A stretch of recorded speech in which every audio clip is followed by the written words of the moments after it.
Hello, ladies and gentlemen. Ronald Ray here, your boy with a cornbread accent. Welcome you to this episode of Classic Wrestling Reminiscing. In this edition of Classic Wrestling Reminiscing, I will look back at Survivor Series 1988, brought to you by the World Wrestling Federation. The crowd of 13,500 at the Richfield Coliseum in Richfield Township, Ohio. Plus, this was on pay-per-view. Millions watching at home got to see the what is going to be now the new Thanksgiving tradition as far as wrestling on pay per view is concerned, and that will be Survivor Series. Um, whatever actions and events that happened, Starcade was moved over now to December. But before I get to the show itself, let me remind you folks that would be cool if you leave a comment.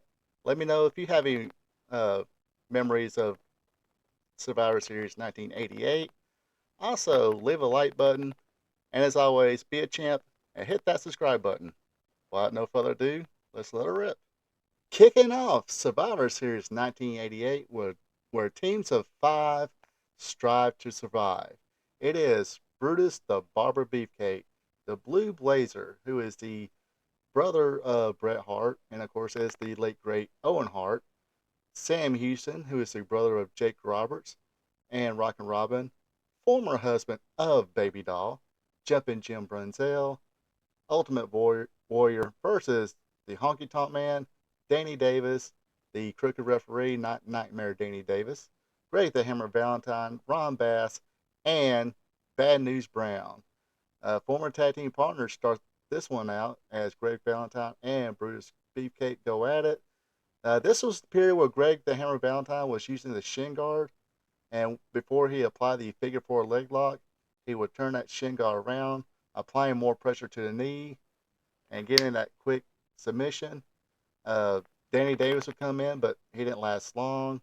He succumbs to the sleeper hold applied by Brutus Beefcake. Uh, Blue Blazer would come in. Like I said, it's the late great Owen Hart. Jump in Jim Brunzell, who had one of the best drop kicks in the history of wrestling, bar none. But he succumbs to the Ghetto Blaster from Brad News Brown. The Ghetto Blaster was basically integrated to the back of the neck. Uh, Bad News would say, "Look, I'm done with this." He accidentally gets hit by Greg the Hammer Valentine, so he's that says, "Up yours, everybody." He walks out, gets counted out. Uh, they put a lot of heat on Sam Houston here. Like I said, he is, of course, a brother of Jake Roberts. He would get eliminated by Ron Bass after a power slam. Uh, the Blue Blazer was one of, at the time, one of the best high flyers of the time. However, he would get thrown off the top rope by the Honky Tonk Man. This is where Greg Valentine turns that shin guard around, applies that figure four, eliminates the Blue Blazer. Uh, Now it's Honky Tonk Man and Brutus Beefcake. They brawl. They both get counted out.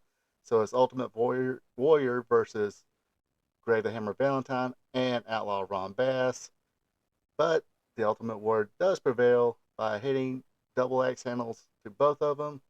Yes, the Ultimate Warrior will hit the ropes, hit Ron Bass with a double axe handle, cover him, pins him, hits the ropes again, hits Greg Valentine with a double axe handle, and gets the win. That simple. Next up is a tag team uh, version of the Survivor Series. Yes, five tag teams, which could. Glad they did this. If one member of a team gets eliminated, the whole team, like if Tully Blanchard gets pinned, that means the Brainbusters were eliminated. So this match consisted of Demolition, the Conquistador, the Rougeau brothers, the Bolsheviks which was Nikolai Volkov and Boris Zukov, and of course the Brainbusters, which was Tully Blanchard and Arn Anderson. Very strange for me to see those two guys in a WWF ring, where Staples, you know, from at least what 85 till this time, and of Jim Crockett Promotions, members of the Four Horsemen. Now they're part of the Heenan family and known as the Brainbusters. Anyway, they will take on the Powers of Pain, another tag team who at the time, before they left NWA, they were feuding with the Road Warriors. Then they jumped ship to WWF to feud with Demolition. So yeah, you got Powers of Pain, Warlord Barbarian, the Young Stallions, Jim Powers and Paul Roma, the Hart Foundation, Jim Neidhart and Bret Hart, Marty Jannetty, Shawn Michaels, the Rockers, Dynamite Kid, Davey Boy Smith, the British Bulldogs. Which I, when I was watching this match, I kind of noticed there were a little bit, maybe some front teeth were missing from Dynamite Kid. So this might have been after the fight between, I believe it was Dynamite Kid and Jacques Rougeau. Um, sorry, a little bit of fuzz on my thinking cap. Anyway, Rougeau's would get eliminated after Bret Hart countered a backdrop from Raymond, hit the small package. Um, Also, you gotta give the guy credit. How good was Bill 80? I don't think he gets as much credit as being a performer as he should. Started off his career as a member of the Mongols, then changed his style, more kind of a technical yet rule breaking style as a masked superstar. Then went to straight up brawling again as Demolition Axe. So that dude definitely needs to be in a Hall of Fame or something because he is definitely underrated as a worker. Had good promos too as a masked superstar. Um, Jim Powers and Paul Roma gets eliminated after Boris Sukov reversed a Jim Powers cross body block. Uh, Marge Jannetty would come in with a sunset flip on Zukov, eliminates the Bolsheviks. Both shoulders were down uh, when with Tully Blanchard lifting his shoulder and eliminated the Hart Foundation. That's a kind of a pinning move used a lot during this time. Kind of gets the fans thinking, oh, both shoulders down, or who raised your shoulder up? Oh, the babyface should have won. Yada yada. Anyway, um, the Rockers and the Brainbusters would eliminate each other by just they started fighting each other, went out, got out of control. So both referees knocked them both out. Dynamite Kid would miss a flying headbutt, then gets clotheslined by Smash, eliminating the British Bulldogs. Smash will get counted out here after Mr. Fuji, who was their manager, pulled down a rope, get the double turn here. So we got them arguing outside. Uh, Mr. Fuji hits Axe with a cane, but Axe, of course, he feels no pain. Smash, clotheslines him. They body slam him. Powers of Pain kind of run to Fuji's rescue. Um, then the Barbarian winds up pinning the Conquistador, eliminating them. They're awarded the survivors. They're standing tall in the ring until Demolition comes back. A little short brawl, and it's Demolition left standing tall, completing the double turn. Now Demolition are the baby faces. Powers of Pain, I guess they weren't getting over quite well with the WWF crowd at the time, so they decided to change them. This match, even though it did have some good action here and there, was this really, really drawn out for a long time. I guess they wanted the first match was kind of over sort of quickly. This one, uh, this one pretty much had some of the best workers in it too.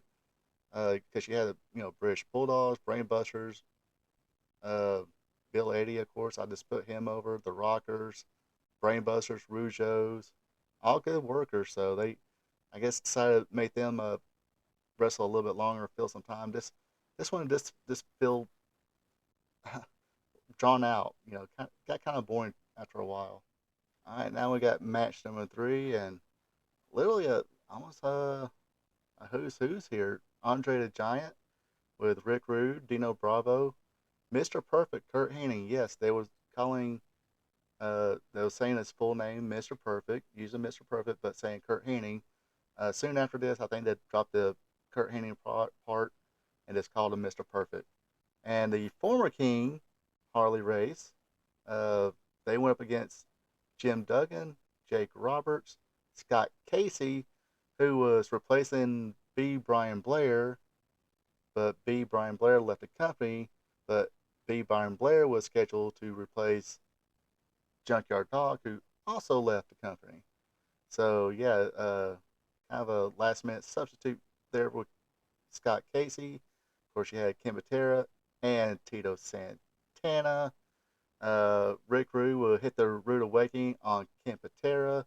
I kind of always thought, especially when Rick Rude first came to the WWF, the Rude Awakening was a DDT used when he was in NWA, and I also think the DDT Rude Awakening was his move in World Class. So uh, please feel free to correct me in the comments if I'm wrong about that. If Rick Rude was calling the DDT the Rude Awakening, but here it's just a Heyman neck breaker. Um, Dino Bravo will eliminate Scott Casey with side slam. Holly Race would get eliminated by Tito Santana. Then Tito Santana was quickly eliminated by Andre the Giant. Uh, Jim Duggan, who got tired of everybody's interference, grabbed his 2x4, started wailing on everybody. That gets him disqualified. Uh, Jake Roberts, who was feuding with Rick Rude at the time, over because Rick Rude had trying to flirt with his wife Cheryl, his legit wife at the time. I heard they got back together, so kudos to them. But Roberts will eliminate Rick Rude with the DDT. Andre will get DQ for choking Jake Roberts too long, didn't answer the 5 count. And of course, his Academia at this point, Mr. Perfect Kurt Hennig will just make the cover to Jake Roberts, eliminate Jake Roberts. So this was actually a pretty decent match. Kind of left Jake Roberts by himself. It was kind of cool to see former UWF Mid South talent like Jim Duggan and Jake Roberts in the same tag team. Uh, and like I said, with the Kurt Hennig thing, this shortly after this, they dropped the Kurt Hennig part. This called him, Mr. Perfect. And now the main event of the night. It was the Mega Powers, Hulk Hogan and Randy Savage, who at the time was the World Wrestling Federation undisputed champion. Hercules Hernandez, Coco Beware, and Hillbilly Jim. They went up against the Twin Towers, Akeem, the African Dream, and the Big Boss Man, Million Dollar Man Ted DiBiase, King Haku, and the Red Rooster Terry Taylor. Uh, like I said, this was the main event, and this sort of ends one storyline and goes into another one. I'll explain that later. Poor Terry Taylor again having to do the Red Rooster gimmick. Definitely did not like it at all. Maybe, like I said, well, like Dave would say, maybe if you put some effort to it, it would have gotten over better. But this wasn't Terry Taylor. I mean, if you've seen Terry Taylor, not in the independents, but in the territories, UWF, NWA, I think he spent a cup of coffee in world class feuding with Chris Adams again before he made a jump to the WWF.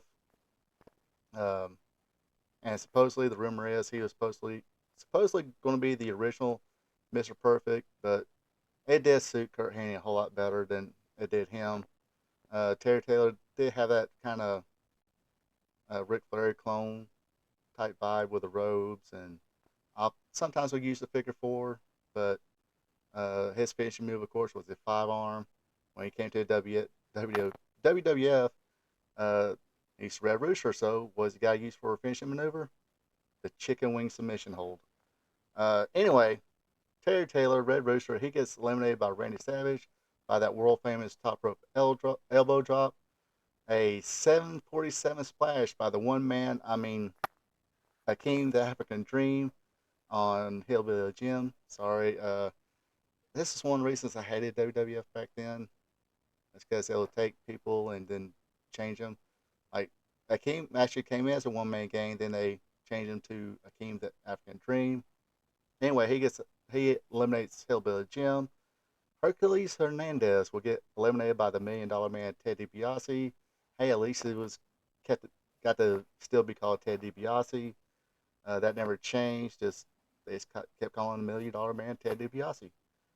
Big Boss Man, of course, and not world class, and NWA and UWF. It was the Big Bubba Rogers.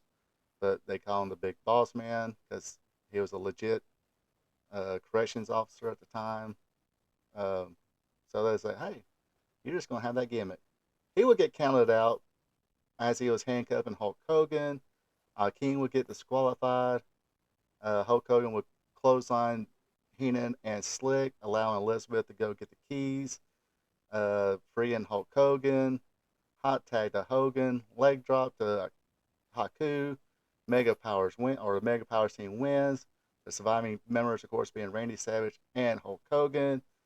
Hogan gives Elizabeth a big celebration hug, just in time for Randy Savage to turn around and see it.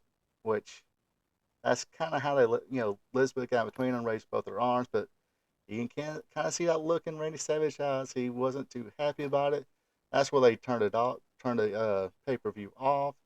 And of course, this would lead to a Saturday Night's main event where it was the Mega Powers against the Twin Towers. Twin Towers, of course, the being Akeem and Big Boss Man. This is when the Mega Powers exploded, all because Hulk Hogan was infatuated with Elizabeth, according to Randy Savage. Uh, and this would set up WrestleMania 5, where they had the big Mega Powers exploding match. Yada, yada, yada. Another story for another time. I'll do a WrestleMania 5 recap. Um, but yeah, sometimes these, teams of five, especially that tag team one, that ring was so crowded. And they kind of made that match a little too long, but I kind of understand you had some of your best workers in that match, especially young workers in that match. Um, of course, Hulk Hogan, he's not going to work a long match. Soon as he got tagged in, it was leg drop, let's go home. Uh, Time to hit the club, which probably that club paid for him to be there, from what I've been told. Uh, First match was pretty good, pretty decent too. Basically, slowly getting the Ultimate Warrior over. This kind of one of those things they did back in the day. Some guy starts getting over, they slowly starts building up. He was the Intercontinental Champion at the time. Um, but yeah, this wasn't that bad. I wouldn't say after watching the first two Survivor Series, it. I guess they could feel a little dated, but don't think I would totally enjoy them as a kid at the time. Not as much as I thought I would have, but it's just the way it went. Anyway, like I said, if you have any Survivor Series 1988, let me know. Did you watch it as a kid? Me personally, I didn't. This was actually my first time watching it. We didn't get pay per views at that time. I don't think we had cable. I don't think we had cable TV at the time, so wasn't not able to get pay per views.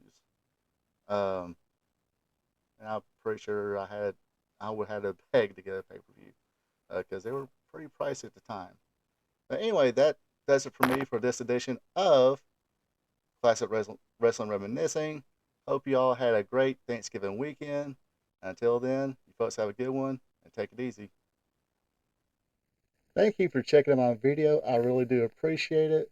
And of course, this is the part where I ask you, if you're not a subscriber yet, to click on that subscribe button, leave a like, also share with friends. And if you want to follow me on social media, on Twitter, X, it's at RRPATRPTV 46. On Facebook, it's this Ronald Ray. And yes, I need to turn in my man card because I do have a TikTok. You can find me on TikTok at RP2Vision. As always, you have a good one and take it easy.